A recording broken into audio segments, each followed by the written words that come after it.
Thank you. So welcome back, everybody. This is our fourth 9th biennial cocktail hour chat.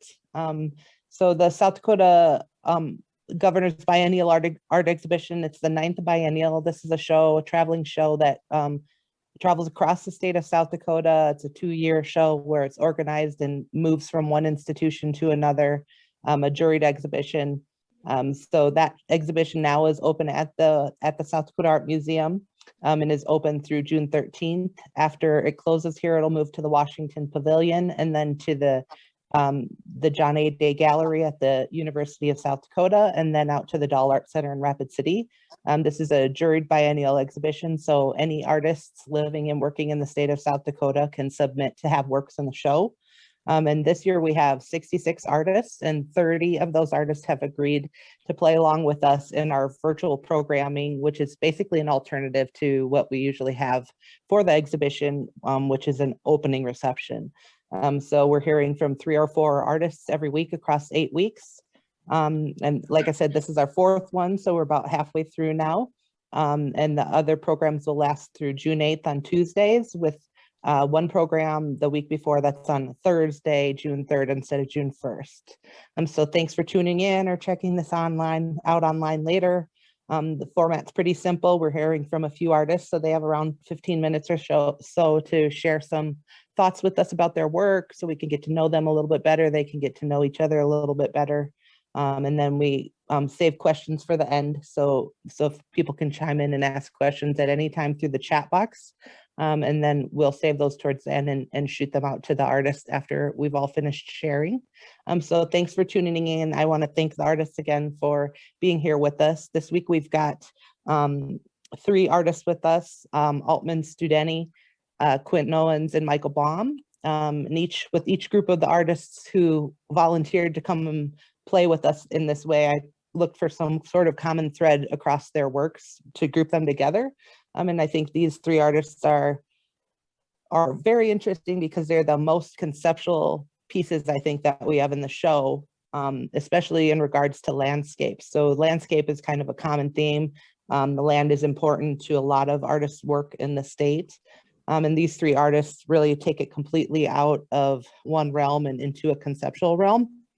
So I like to label these as landscapes, but if you walked into the show right now and saw any of these 3 works on the wall, you definitely, if you didn't know more, you would not necessarily recognize them as a landscape. So I'm really excited to hear about these artist practices. And I think this is one of the best ways to learn about conceptual artists, to just ask artists questions and hear them speak about their practice and why they do what they do, because it can be often a little bit foreign to a lot of average folks. So excited to have them here, excited to have you listening and checking it out. And with that, I will go ahead and pass it off to Altman, and we'll start by hearing from Altman. Thanks, Altman. Thank you. And it's very nice to be here. Thank you for everyone for coming this evening. The easiest thing to do is nothing. So taking a little bit of time to tune into a talk on conceptual landscape, that is quite a leap to make. So thank you for making that leap. I'm going to try to be somewhat swift with what I'm sharing.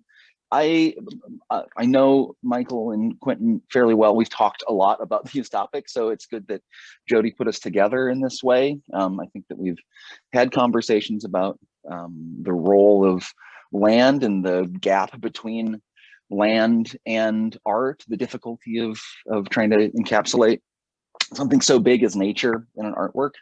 And I think all 3 of us, I mean, not to speak for all of us, but I think all 3 of us kind of sit in an interesting place in relation to what those gaps are.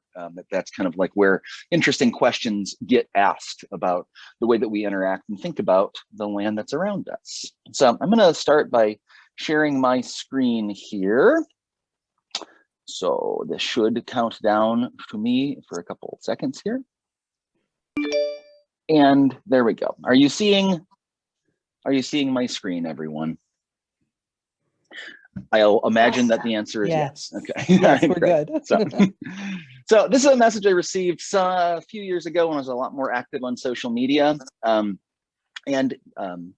it's maybe the finest compliment that I've ever been paid as an artist. It says, just saw a McDonald's fry box flattened, but otherwise pristine, tumbleweeding down the middle of the road and thought to myself, wow, just love an Altman Studeny installation piece. This is the focus that I've had since for a long time now, trying to dissolve some of those boundaries between art, what is counted as art and what's included in a conversation about art, and what is just everything else out there in the world. I think art, more than any material or more than any particular practice, is a way of framing interactions with the world and questions about the world. This is the piece in which that message is in reference to. I got kind of fixated on McDonald's hash brown bags for a while. Their geometry is so perfect, and they're just kind of these amazingly simply designed objects. And the fact that I was able to sit and think a little bit about someone who came up with the McDonald's hash brown bag kind of proved to me that they were something that was worth consideration, that everything around us is ultimately designed. And I was trying to think about ways that I could use this material in a process or a practice, and everything seemed kind of insufficient, like that making a collage out of them would have been uninteresting and would have covered up a lot of what I was drawn to about the bag. And then, to paint them seemed a little superfluous because they already existed. So what I ended up doing was I managed to get 100 of them. I didn't eat 100 hash browns, but I managed to get 100 bags, and I signed and numbered all of them with a rubber stamp that said this is an artwork by Altman Studeny, and then like a fine art print, numbered them all. And then as I traveled across the country, it was a summer that I was doing a lot of driving, I just distributed them as I went, both at places like the Museum of Fine Art in Boston, and like a Roy Rogers restaurant table at a travel plaza along the Indiana Toll Road. And I don't know if anyone ever perceived these as art, but it kind of didn't really matter to me that if anyone did see out there in the world or pick them up as something that they wanted to think is precious. It was really about more so like bringing the bar, evening out the bar, of what we think of as precious, right? That if we can give some sort of regard to this object, what are the other things that we're missing that we might also be able to regard with a I don't know, greater sense of attention or a greater sense of awareness that there are things in the world, that they are things in the world around us. The artist Robert Smithson is one of my just a person I find incredibly fascinating. And he did an incredible amount of writing along with the work that he made. And this quote is just one that I feel drawn to over and over again, which is establish enigmas, not explanations. That art maybe isn't the best tool for solving problems, but it certainly is a great tool for asking the right questions. Smithson is probably best known for this work, which is Spiral Jetty in the Great Salt Lake in Utah. This is outside of Brigham City, Utah, on the northern edge of the Great Salt Lake. And this is the image that you see mostly in art history textbooks, kind of a major piece of land art in the 70s. He and the other land artists like Nancy Holt and Michael Heiser were really interested in questioning the role of the gallery by creating work that couldn't be put in the gallery, and work that required you to put some skin in the game, like make a pilgrimage out to see this. And even today, it's quite an event to get out there. Brigham City, Utah is pretty rural as it is, and then you've got a 16-mile drive along fairly undeveloped dirt and gravel roads to get to see this. And though this is the image that you normally see in the textbook, this is really what it's like out there. And what's kind of remarkable when you pull up to this significant artwork in the canon of American art history is it strikes you as pretty shrimpy. But you've already driven so far to be there. You've already made that bumpy trek over washboard roads. So it's not like you're going to just turn around. And the fact that this work asks you to shift the duration of interaction with it. What is the often thrown around statistic about artworks in galleries, how long people stand in front of them? It's something like 10, less than 10 seconds in front of every work. you can't just see this for 10 seconds because, you've already invested so much of your time there. So you sit with it. And as you sit with it, something really interesting happens, is that the scale begins doing some very slippery things. The work seems small because it's in the midst of all of nature. I mean, this is a massive landscape out there. And then you can walk along it and you realize just how much of an undertaking it would have been to make even this tiny little gesture out there in the desert. And it does have all the casualness of a gesture, of just a little drawn line out there along the shore. And as you sit with this work, it begins training you to ask some interesting questions about the nature of this artwork and the nature of artworks in general. And it grows to begin encompassing a lot of things that are hard to pin down whether or not Smithson can claim them as part of his artwork. So when Smithson put the work in, the line of the lake came up to the shoreline a lot more. Now that we're in a drought, it's a system of drought, the shoreline has receded. But at particular times of the year, the water has a brine shrimp bloom. So the color of the water turns the color of tomato soup. For many years, the water of the lake raised and then covered up the jetty, so you couldn't go and see it. There was nothing there to see. So for like 30 years, it was hidden under the surface of the water. And then you began asking, well, was this something that, can Smithson claim that? Can he claim the brine shrimp bloom? And can he claim the fact that this landscape changes all the time? Can he claim the glassiness of the water? And because of the fact that he chose this site, he very specifically picked this as where this installation was going to go, or the sculpture was going to be made. I think you have to come to the conclusion that he can claim those things. It all becomes part of the artwork. The divisions between where the sculpture stops and the rest of the land around it begins, that gets very confused, and confused in a very satisfying way. That really draws attention to the power of these gestures that we make to really contextualize some very big ideas and very big landscapes in new ways. So to get to the work that I did for the governor's show, I mean, my background is in painting. I went to Northern, which was a very traditional program. We were really based in lots of observational drawing and observational painting, made a lot of representational and narrative work. And at a certain point, I realized that I just wasn't making anything that I was particularly happy with. I had nothing really worth saying that needed paint specifically to say. So I stepped away from that for a while, did all sorts of these weirder, wilder works in environments and working in collaborative ways with communities, and then coming back to 2020, and the fact that so much of these interactions that we've used to have in the world around us have changed. I was spending a lot of time inside and came back to painting, but with another focus. So I got really interested in the idea about how language is very slippery, right? We think that language makes the world around us more concrete. When we say like rabbit, or we say hills, it means that rabbit or those hills. But if I were just to say those words to you, the picture that's pulled up in everybody's head is going to be entirely different. So in this work, the nicest looking rabbit you've ever seen. I mean, all of those words are chosen pretty specifically. So like nicest looking, what does nicest looking mean? And what rabbit do you call to mind versus the rabbit that I call to mind? You've ever seen? How long of a life is that? How many instances of interengaging with rabbits do you have? And with the work that's in the gallery now, snow like post toasties over hills of shredded wheat, that is an attempt to take an image, a representation, and introduce a little bit of uncertainty to it, right? That you as a viewer of this work, in essence, finish that work by imagining what all of those words are to you. What picture does that make in your mind?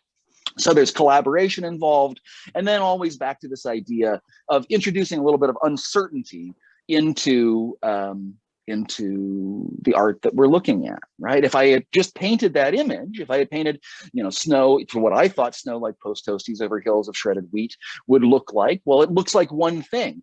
But this same sort of situation of the white words on a white painting would be at play if you tried to describe that work to anybody else.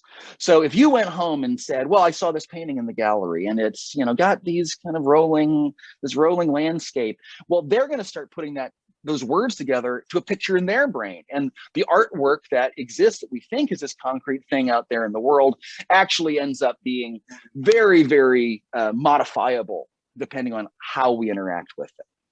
So how this comes back to landscape, which is like really an environment and nature, the idea of the wild is something that very much interests me. So I did a project with South Dakota School of Mines in the Apex Gallery out in the hills, where we drew a radius of 10 miles around Rapid City. Around the campus is the very center of the hub. The campus of Mines is that little Google Maps marking on there. And what every participant was encouraged to do was to go to where they felt they were in nature, where they reached the wild. And while they were there, they had to do a certain number of things. But just to begin with, looking at this radius here, these are all of the little spots, all those little red dots on there are where people went.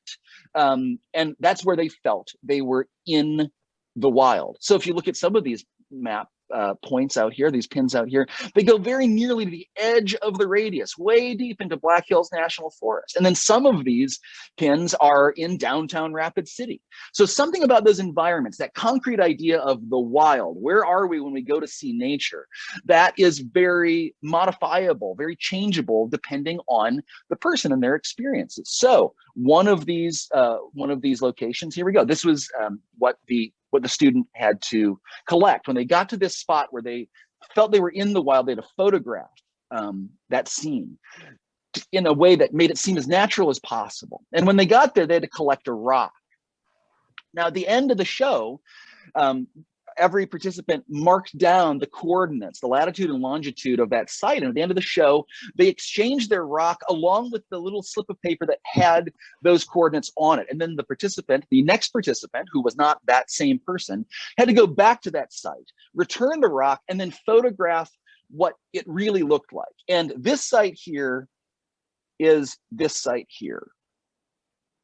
So something about this environment felt like that participant was in the wild, that person was in nature.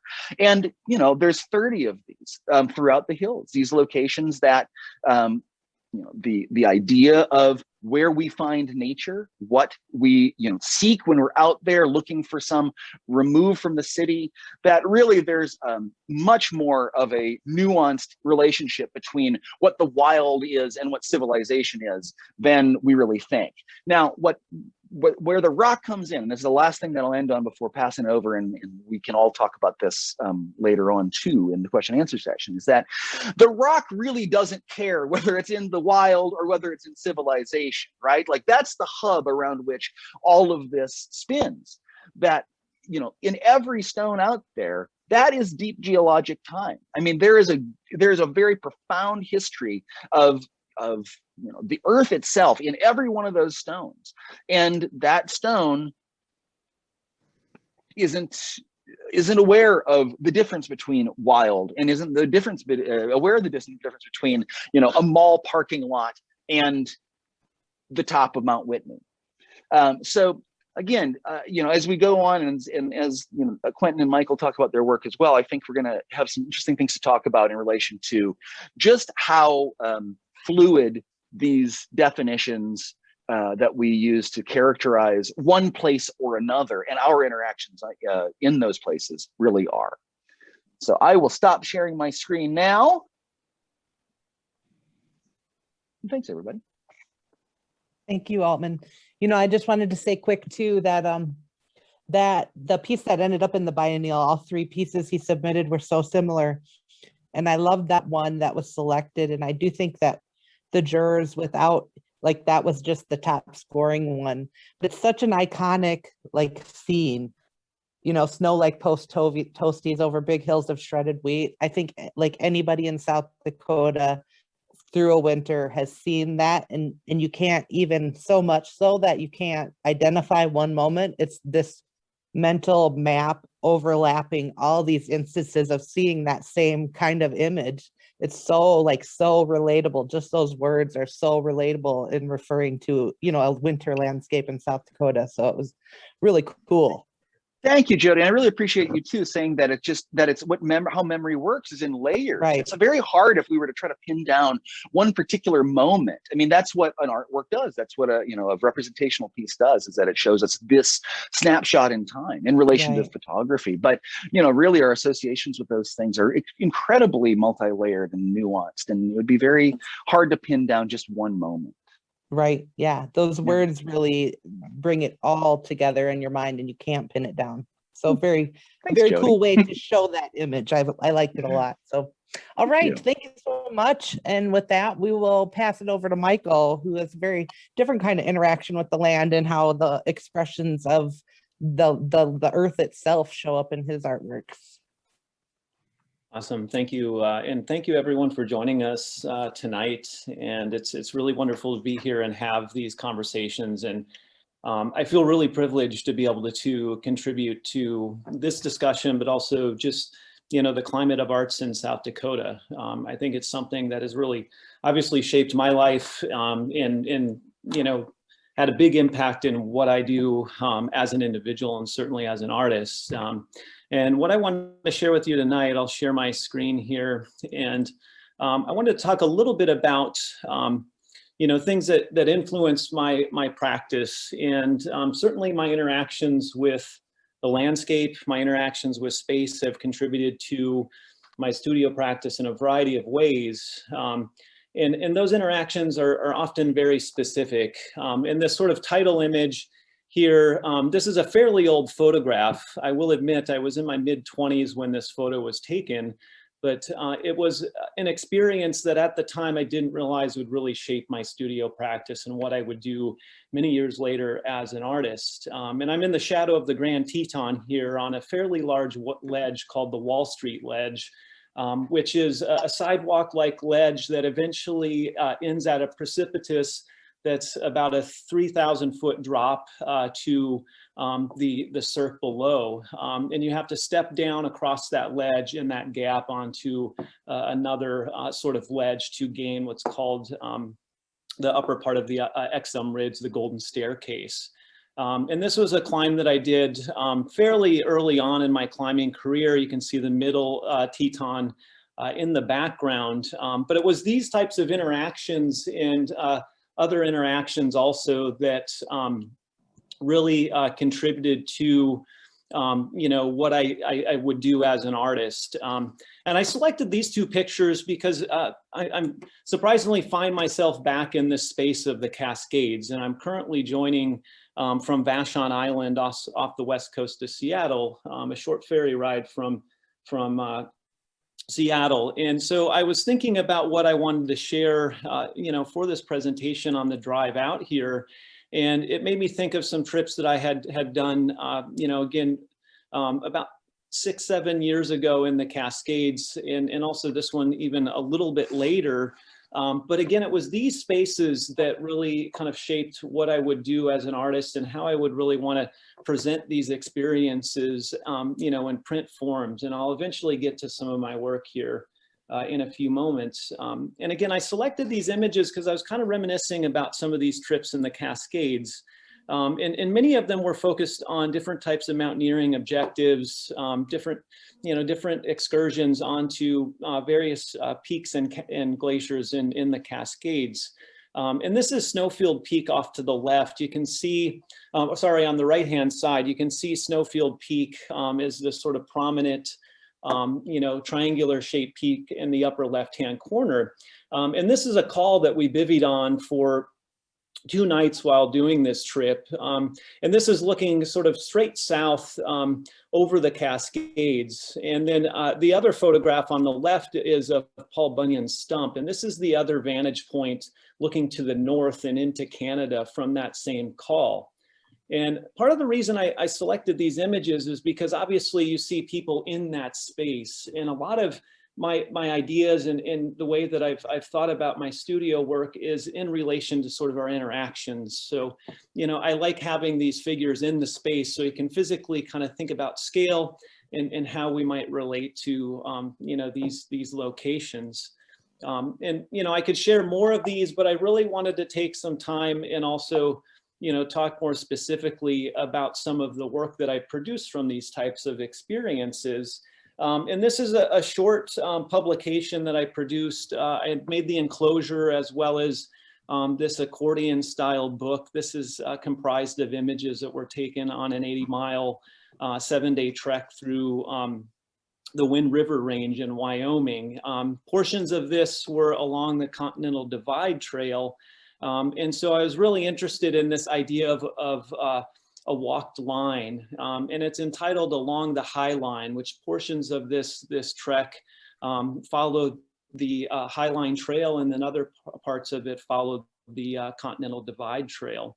And so again, most of my work has kind of been focused on both traditional print practices as well as using digital print and alternative printing means. And so I made this loose leaf accordion book. And again, the idea for me was that people could interact with this book in maybe similar ways that they would interact with space. And the space itself has to be constructed. So as you take each of these loose leaf accordion books or sections out, and you can lay them out together, and eventually the accordion pages will construct an image of the Nylon Bonneville Peak skyline, which is a really magnificent space that I spent a couple days in this region along this particular trek. So again, as I mentioned, most of my work has been focused on printmaking. A lot of what I do as a printmaker is concentrated on screen printing. And it's just always been something that I've really been attracted to, the way the ink looks on the surface of paper. And sometimes I really like combining both digital processes and screen printing as multiple layers. And these images here are again derivatives of the Wind River trip that we saw, you know, records of that in the previous accordion book. So obviously photography has played a pretty big role in what I also do as a studio artist. And I really am interested in this idea of sort of the image as archive and how our understanding of those images and those spaces change over time. And this work in some ways deals with that sort of ephemeral nature of memory. And the idea that the more we think about these experiences, the more they actually become fabricated, and we really start to really sort of change our understanding of those experiences. I sort of saw a lull in my studio practice. I found that I was spending more time answering emails and sitting in front of the computer and doing the things that I needed to do as an academic, and it was kind of pulling me out of my studio a little bit. And I remember one afternoon writing a Post-it note as a reminder, and sometimes my desk would get littered with these Post-it note reminders. And I just was looking at this block of Post-its and really thought about that as an object, and really started to think about how can I take print making and really start to push it into being this sort of objective form. And this work, really in many ways, I liked it because we don't think of a Post-it note block, our stack of paper, as an art object. It's not, you know, obviously archival. And in many ways that just sort of dealt with the sort of materiality of memory and the material itself. The fact that this will start to yellow and change over time really interested me. I also like that the image sort of became fragmented. And again, I should mention that most of my screen printing, I really feel like I love halftone images. And there's something about the sort of glossiness of the quality of the halftone image that you can see in this particular piece entitled Before It Fades. It also, I think, kind of relates to these ideas of impermanence. And that's really, I think, again, what is interested me as an artist, thinking about these spaces, thinking about these experiences, these various trips that I will go on and document, and then eventually find myself maybe months or even years later, looking back at those archives of photographs and thinking about how can I pull these into, you know, my studio processes and make objects or make prints from them. Here's more recent work, and this is probably my most up-to-date work in addition to the work that's in the Governor show. And these two screen prints are from a series that I've produced, essentially walking through parts of the Sage Creek wilderness. I basically, during COVID quarantine in late April, started to get a little bit stir crazy and felt that I needed to get out. So I started doing overnight trips to the Badlands. And I think my sort of stir craziness also kind of compelled me to hike as far as I possibly could. And I found that I was driving to the Sage Creek campground and heading into the Sage Creek wilderness and usually hiking about 10 miles in, camping for a night, and then the next day I would hike the remaining 10 miles out. And these are a couple of those images that I captured essentially just using a camera phone. Sometimes I'll take decent photographs, or I should say cameras, and try to take high quality photographs.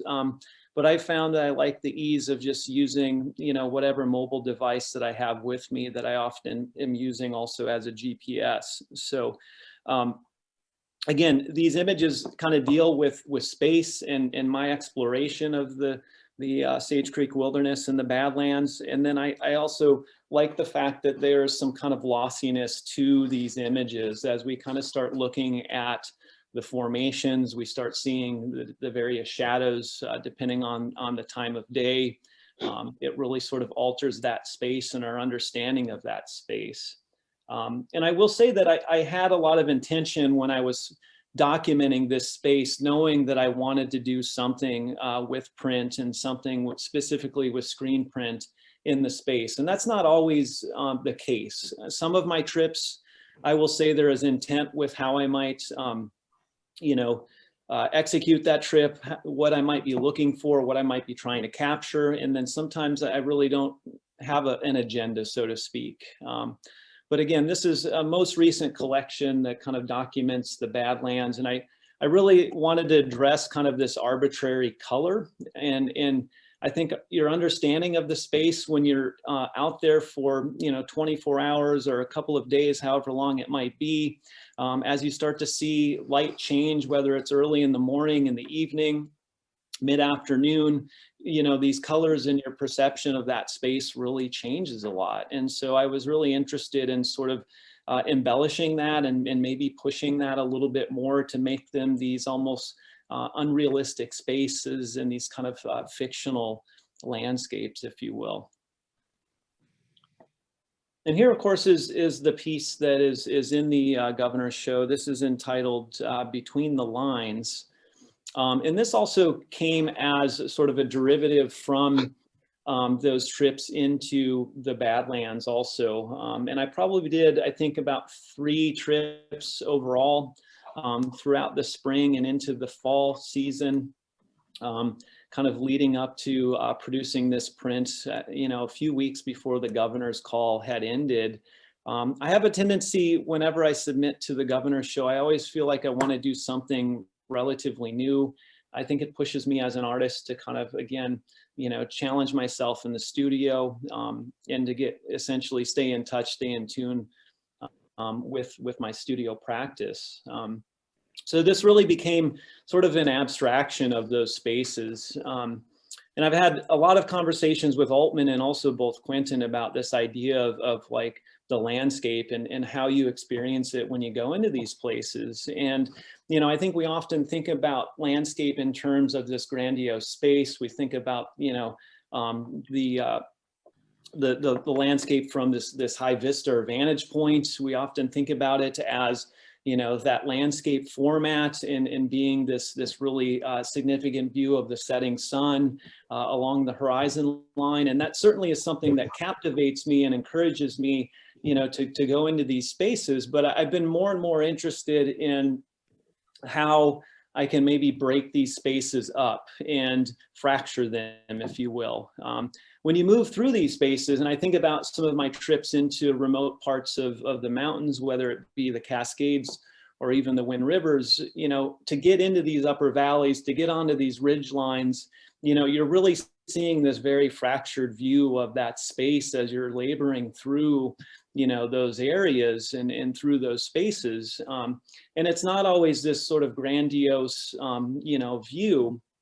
And, you know, so I was really interested in kind of breaking up the space. And so I really got enamored with the grasslands and sort of these corridors between the Sage Creek campground and some of the formations that I was hiking back to. And so I started taking a lot of photographs of just the way the grass sort of laid across the prairie. And then I started breaking those fragments up and sort of inverting them or placing them in these ways that started to remove them even further from being these sort of you know, visual representations of what we might kind of consider, you know, pure landscapes and vistas. So again, and then I also sort of start to insert some color and some bars in there and different bands, again, to sort of push these more into these kind of formal compositional spaces that kind of play off of, you know, some of the natural formal elements that are present in those spaces. You know, most of my work, again, has been about investigation of space. And I really find that I get a lot out of going into a location, whether it even just be for a night, sometimes for extended periods.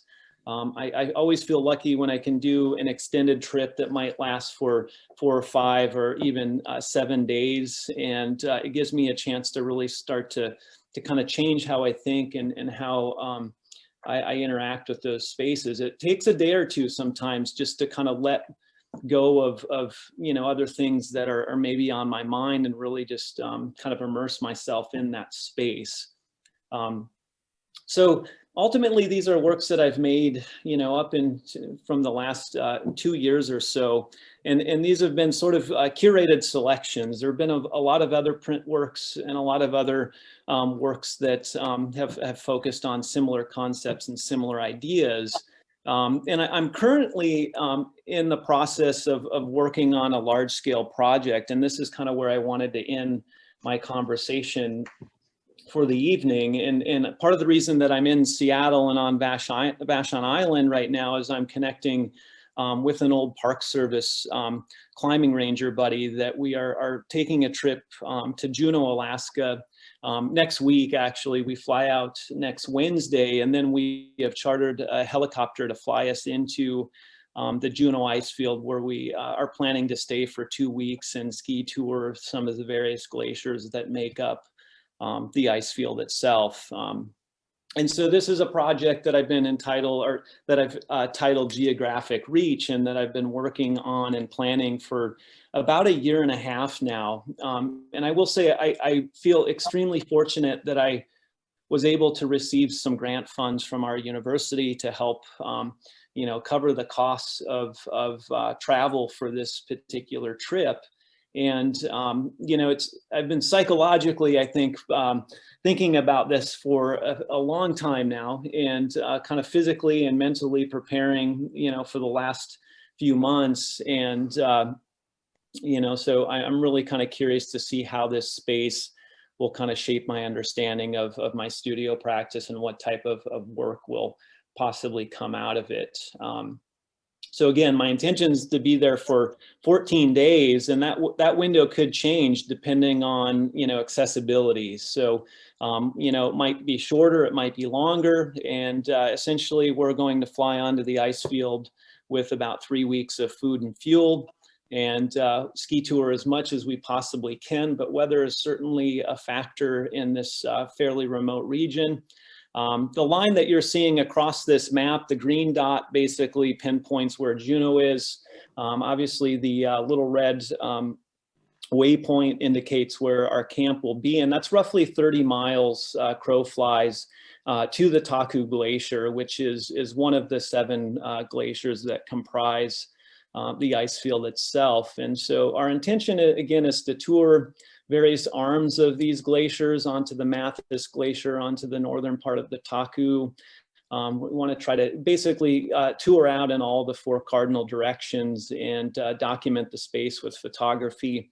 I actually am bringing some video equipment and some audio equipment. I have a really fun stereoscopic camera.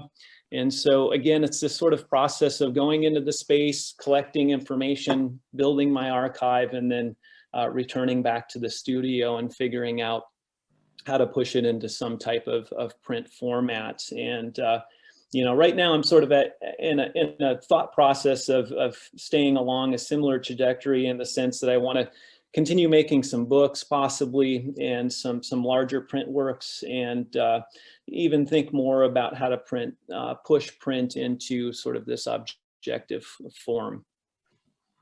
So that's where I'm at, folks. And I think I'll kind of wrap things up there and go back to unsharing my screen. Thanks, Michael. Yeah. Very, very, very interesting practice to hear about. Yeah, we'll go ahead and, you know, one quick question, and real briefly, because we're running a little bit long, but can you tell folks a little bit about the, you know, I don't know that everybody knows you had built these kind of contraptions to make drawings that really were, which I think is a good lead into Quintin's work with topographical lines, because there's a similar kind of mathematical or far removed representation of the land that you got through that process. So just real quickly, tell people a little bit about those machines you made. I knew I should have included one of those in my slide images. So some of my earlier work was kind of making different types of drawing apparatuses or devices. And then I would go maybe on a ski tour I did a couple of ski tours, one into Yellowstone and one into the Wind Rivers in winter, and pulled a sled. And so there was a device in the sled that would then make some type of mark and sort of a record of my movement through those spaces. And some other drawings I'd done via bicycle. And I did a tour across the state of South Dakota, pulling a trailer that each day I would make a different drawing, again, sort of a record of my movement through that space.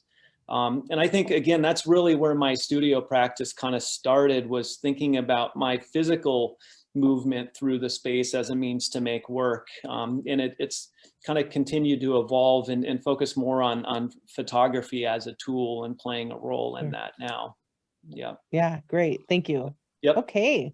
Let's hear from Quintin. And folks too, as you're listening, if you have any questions, go ahead and throw them in the chat box and we'll get to them after Quintin has some time here to share. So with that, we'll pass it to Quintin. Thank you. Well, thank you for the opportunity. So I moved here just a few years ago, and I was fortunate enough to have Altman and Michael to bounce off my experience of the western side of South Dakota and the hills. And I want to thank Altman. I have this backwards on the screen or not, but it's one of the best. Like, I absolutely poured through this book, and it helped me helped inform me as far as where I'm at and the curiosity that I have, and I miss those conversations. So let me screen share.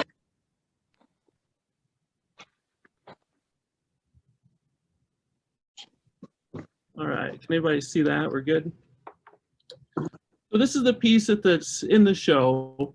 It's 3D printed clay, and it is Lookout Mountain. And I'll walk through the talk here and kind of give you some insight as to why I made it. It's pretty much all about process and material for me.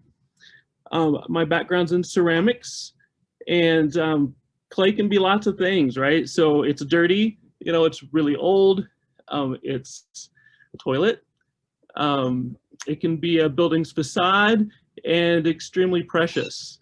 But it can also be a great output for digital fabrication.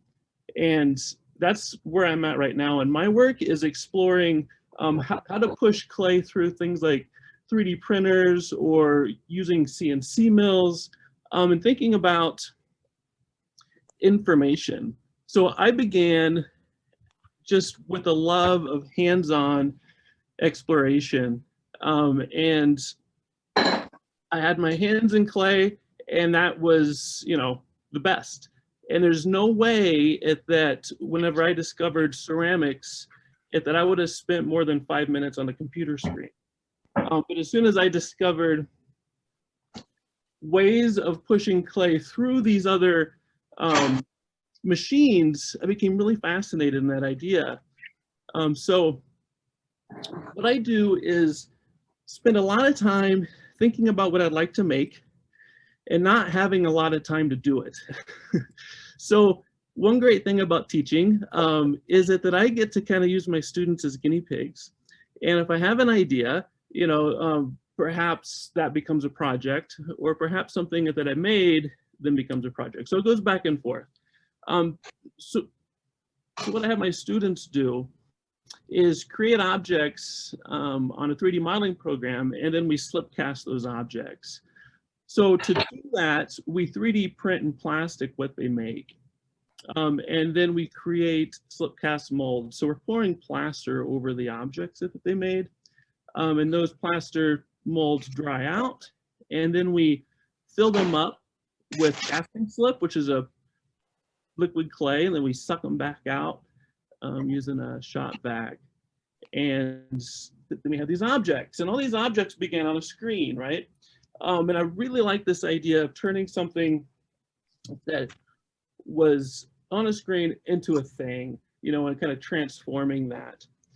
So in that kind of line of thinking, I asked my students, once I moved here and had some time to explore the landscape and was just, you know, in awe, I asked my students to find a place on Google Maps that was special to them. And, you know, so we just pulled up in the computer lab, like here's Terry Peak. And then wherever they found for a location, we 3D printed that location in plastic. So they had a plastic topography.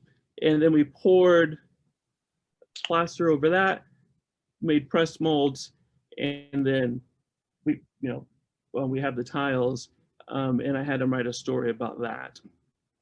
So exploring the workflow for me as to how that would work for my students led to the next piece, and that was a collaboration with the glass shop in Deadwood. It's called Mind Blown Studios. I don't know if anybody's been there or not, but that's Tony, the owner. And I was in there and I took a workshop with her. I think I might have made a cup or something. But the whole intention was to try to bend her ear on doing a project together. So what we did was I took the topographies that I asked my students to make, and I found my own. And for me, my topographies is the Northern Hills, places that I've been able to explore, such as Lookout Mountain, Crow Peak, Terry Peak, Bear Butte. And I 3D printed those in clay. So you're looking at 3D printed clay topographies, and then we blew glass into those. So some of these, like in the top two there, I was able to invert the topographies. So those are actually printed like inside out. So that way, whenever we blew glass into them, the glass was the actual model. Let's see if I get another one. This is Pactola Lake. So whenever we blew glass onto that, the lake is inside the glass globe. So we had this show at the School of Mines, and it was fantastic, but we got really excited about what was possible with using ceramic as a mold medium. So we decided to have an event at the glass shop, and we invited the students from the School of Mines and students here at BH in the community, and we 3D scanned ourselves. That was a past image, and printed those out. So that's the ceramic 3D printer, and my head is down in a bucket, and Tony's is used as an example. Then down by my feet are plaster molds. So I printed us as plastic and took plaster molds of that, and then I printed us as ceramic to take impressions. So here's Tony getting the glass ready. We had a great turnout. The shop was full. So here we are pressing the glass onto my face and got a nice flat representation of that. We had no idea what was going to happen. It was all based from what worked and didn't work from our landscape. And here we're blowing glass into the hollow molds. And there's a lot of pressure there. And the molds actually fractured into 5 or 6 pieces. But it worked. So there's Tony's head and my head. So we spent a lot of time with this. And when it was over, I wasn't quite ready to be done yet. And I just happened to have a show coming up in another month or so after this one. So I started rethinking about what I was doing with those 3D printed molds.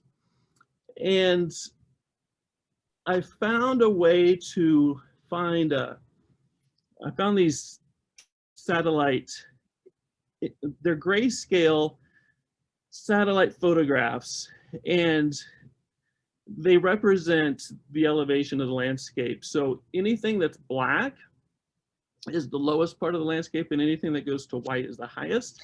And then all the gray values in between. So I was able to process these satellite images into 3D models. So this is Lookout Mountain. And the model on the right is what came from the satellite image on the top left. And I processed that model so that a 3D printer for clay would print it hollow. And in this one, I multiplied it to 4 sides. So what you're seeing is Lookout Mountain repeated. And what I really liked about this is you see the topography, but then you can also see like the inside of it. And then this is the object on the right, the 3D printed piece. And then this is the work in the show. So I then looked at topographical maps, and I took the top 7 lines and I 3D printed those. And I didn't know what to do with them. So they're just really fragile ceramic kind of ribbons, I guess. So I hung them. And from each playset that I worked with, they had a different motion and a different feel. And then I took the same lines, and instead of printing them thin, I printed them with, they're about 2 to 3 inches tall. And instead of hanging them, I connected them. So you can see the 7 shapes on the left top kind of going around. If you look close, they're all assembled into their own composition. So these are the exact same lines, the exact same place, but completely different feel. And that's how I feel about the Black Hills every day, right? Like I'm fortunate enough to have these big windows that look over 90 at Lookout Mountain, and it changes depending on the moment. So to find a way to represent these places in 3 different ways was my goal. So I'll walk through the process again with Bear Butte. So the satellite image and the model. Here, Bear Butte, I repeated 6 times, and then that's the object. And then again, the topographical lines, Bear Butte hanging, and then Bear Butte stacked. Kind of made me think of a rock cairn while hiking. This is the show. So installation view here. On the left, I also took illustrations of local plants, and I 3D printed those in clay, maybe like a 1/2 inch tall. This is a shot of them. And then the rest of the work in the gallery. So that's it.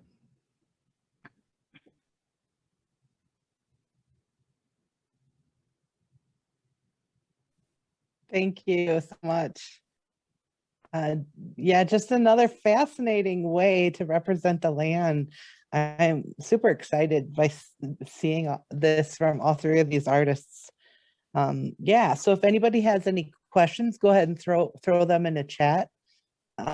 you know, I do have something for all three of you. If Carolyn wants to kind of throw you out on the screen, but this is a big question. We probably don't have a ton of time, but I don't want to necessarily say, I think that all of your works have an aesthetic appeal, but aesthetics are clearly not, you know, when you think of landscapes, there's so much about the sublime impression of the aesthetic of that. So how do you think about aesthetics with these forms? How much does it come into play in terms of your practice? If you're pushing against it, or it's strictly the conceptual nature of how you're trying to represent things, how does your thinking about that come into play in your works? For me, it's how many different ways can I know something? And I feel like that I'm pretty formal, so aesthetics does matter, but I don't know that it's necessarily that I'm looking for a certain response. It just sort of has to make sense, and it's not unlike writing a paragraph, right? Like you can write a terrible paragraph and it not make sense, or you can write one that just makes you think for days, you know. And I think like sitting in front of a piece of work, you know, it kind of covers that whole spectrum. Yeah, it's more about the harmony or integrity of it, the fitness of it, than the aesthetic appeal, which can be, you know, kind of a superficial, shallow level of address. That's what I love about the depth of where you guys are going with this. Yeah, and I would say too that like when a priority, as I work with anything or use art as a tool for exploring the world, is trying to erase differences between things that, like, I mean, you know, we preference things that seem beautiful because of some sort of cultural belief that is worth more or something, right? But like, I've always been really fascinated working at a national park, right? Like if you went to my dominant experience of the Grand Canyon is peering over the edge for 15 minutes and being lost in 3 different parking lots for an hour looking for my nondescript rental car, right? So like, did I experience the Grand Canyon when I was there? Why is the parking lot is in the wild? You know, it's there, but you know, where does the boundary get drawn? And I, you know, when I was a resident artist at Homestead National Monument for a couple of weeks last summer, and the project that I wanted to do ended up not being possible because of like an overgrowth of poison ivy throughout the prairie. So we did the project in the parking lot instead. And the thought of, you know, if you went to like a beautiful sublime natural spot and only looked at, you know, instead of the yawning chasm, if you looked at 2 feet of the ground, you know, would you get less of an experience? In some ways, I think you probably get a more nuanced and subtle understanding of that ecosystem. Yeah, I to kind of piggyback off that, I think to some extent, you know, I'm really interested in space and how we perceive it, but I'm also really interested in this idea of like the logistical aspect of going into the spaces. For me as an artist, have to kind of align what I'm doing in the studio. And I think that's one thing I like about printmaking is there, you know, it's very technique based, it's very technical, but then the way that I'm getting into some of these spaces can be highly technical as well, whether I'm ski touring or mountaineering, if I'm on glaciers. You know, there's all these systems that kind of play into the role of making that work that we don't really think about when we look at the work. And that to me is what's really important. You know, I certainly want something that visually is engaging and has some aesthetic quality, but I think I'm more interested in the sort of production aspect that engages both the encounter of going into the space and then the result of going into that space and into the studio. You know, and it's maybe not exactly what Altman was talking about, but we've had a lot of these conversations about like how we perceive these spaces and how the public maybe perceives these spaces and how we can maybe, you know, alter that understanding or perception, right? Sure. Yeah. Yeah. I think that's great. This was such a fun opportunity to hear from all three of you at the same time, because there are such good overlaps, clearly distinctly different forms and practices, but there's such great overlaps. I love it. Well, any last questions from anybody who want to unmute or throw something up in the chat? otherwise, I think we'll wrap it up and look forward to next week. And thank you three for coming and sharing with us. We loved hearing it. It'll be archived. We'll have it on the website. So it's just a great little extra with this exhibition this time around. So thank you all for coming, and thank you everybody for watching. Take care. Bye, everyone.